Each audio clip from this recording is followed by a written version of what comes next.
Elliott Bay is a kill box. Not a metaphor, not a threat assessment, a geometric fact. The waterfront runs west, the water is open, the continental shelf drops away, and right now, in the deep water beyond your radar's horizon, something is already moving toward you at low altitude below the curvature of this planet, and you have no idea it exists. Boeing, Renton, Everett, the port, Lewis-McChord. These are not neighborhoods.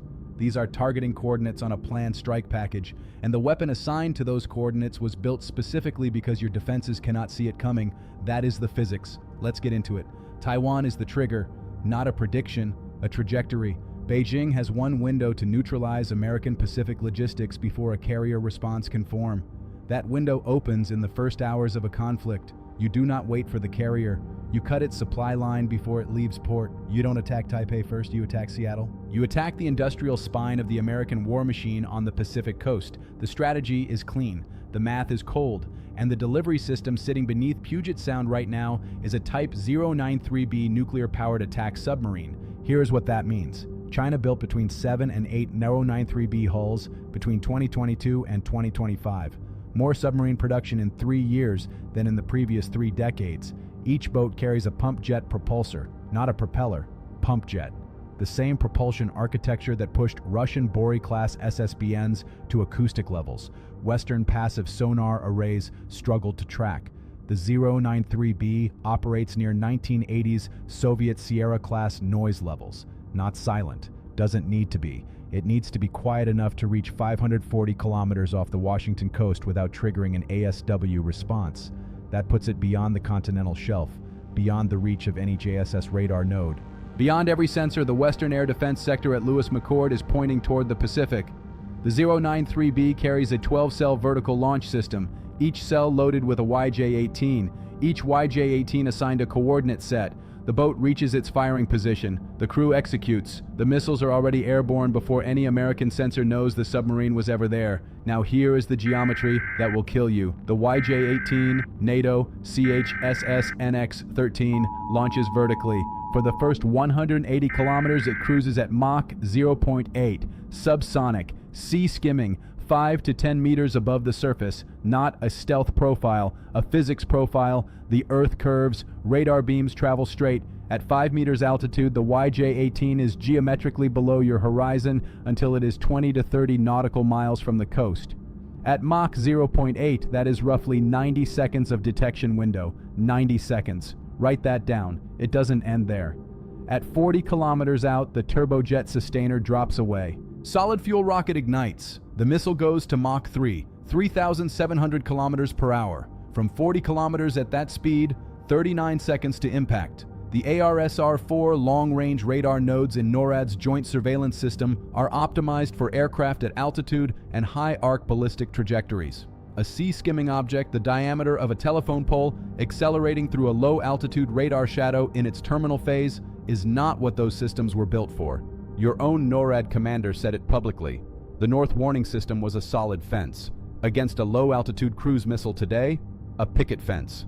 The YJ-18 was engineered by people who read that statement and called it an invitation. Now I'm going to translate these numbers into your street. 300 kilograms of high-explosive warhead. Mach 3 terminal velocity. That kinetic energy alone, before the warhead fires, punches through a reinforced concrete exterior wall. The steel frame channels the penetration inward. Detonation occurs inside the structure. Overpressure fills the enclosed volume the way water fills a sealed compartment. Every internal wall fails at the same instant. Every window within 300 meters, not just the impacted building, fails simultaneously. Not cracks, not breakage. Removal. Glass becomes lateral shrapnel at 400 meters per second.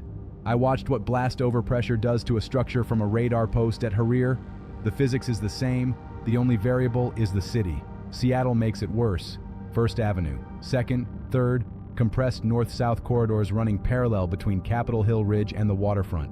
A supersonic shockwave entering from Elliott Bay does not dissipate. It enters those canyons. Walls reflect it, amplify it. Blast overpressure in a channelized corridor increases by approximately 40% versus open terrain. The glass curtain office towers along the Amazon campus were not designed to be fragmentation devices. The physics will redesign them in milliseconds.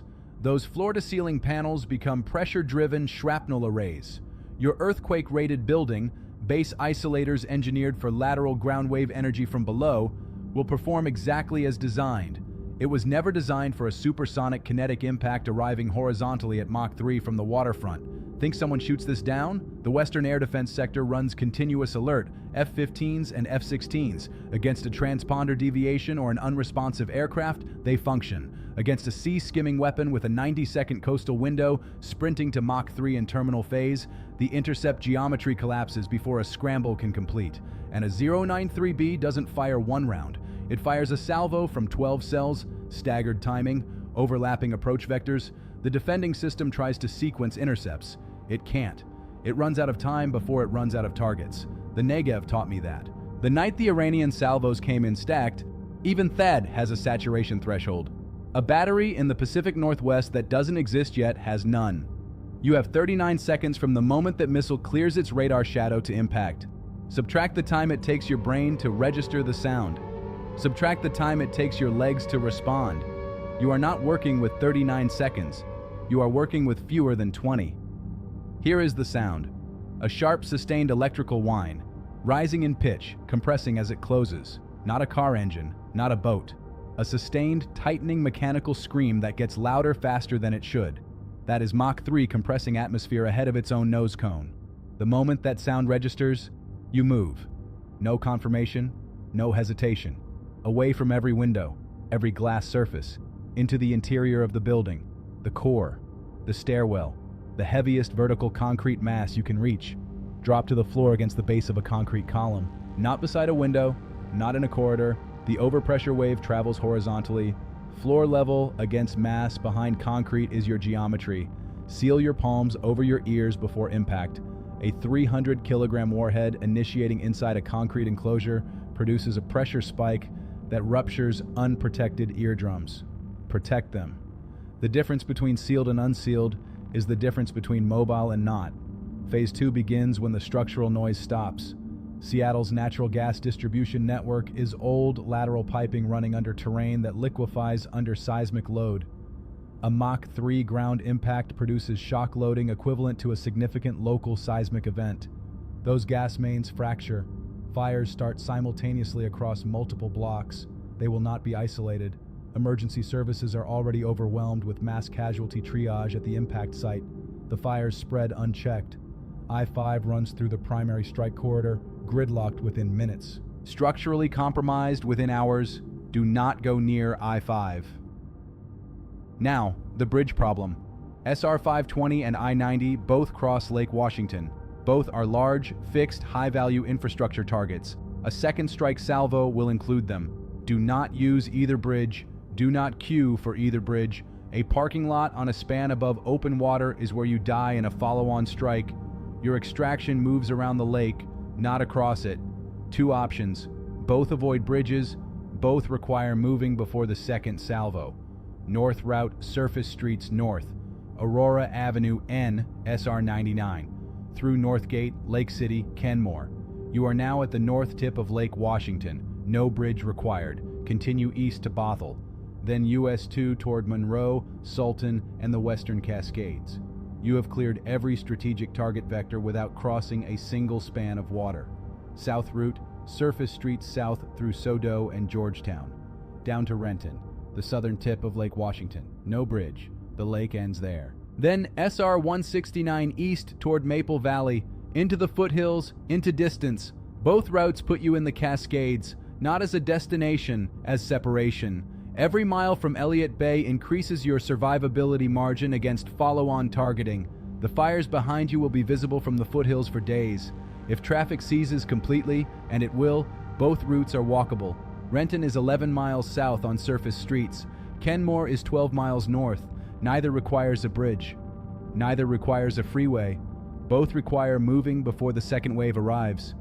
You have a window between salvos. It is not a long window. Carry water. Carry a charged battery bank.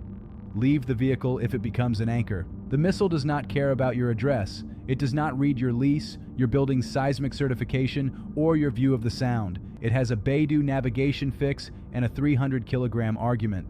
The only variable it cannot calculate is whether you were already moving when it arrived. Move before the sound stops being a warning and becomes a memory.